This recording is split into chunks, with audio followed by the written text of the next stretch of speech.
People who continue to believe that Trump had some involvement with Russia after everything that has been released and investigated and is continuing to be investigated are being intellectually dishonest.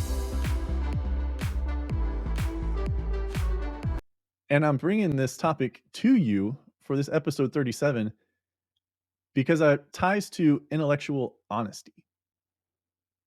Disinformation, misinformation, very huge, very important, can have catastrophic effects on our democracy, actual effects on a democracy, not the false claims of what is a threat to our democracy that we've heard for the past 4 or 5 years since Donald Trump took office, but actual threats to our democracy. We're talking about tricking people to believe something with the intent to harm, or as disinformation says, to deceive for political gain. Talk about not having trust in elections.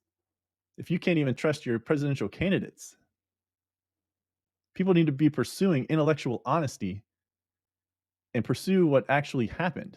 I talked about intellectual honesty versus dishonesty in a previous episode. I believe it's episode 2.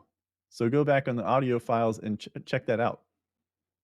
But intellectual honesty is the pursuit of truth regardless of your bias, regardless of your beliefs.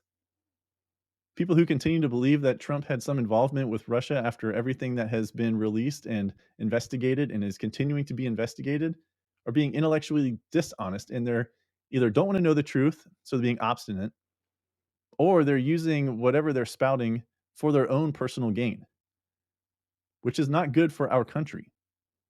It's not good for the individual, and it's not good for the collective American society.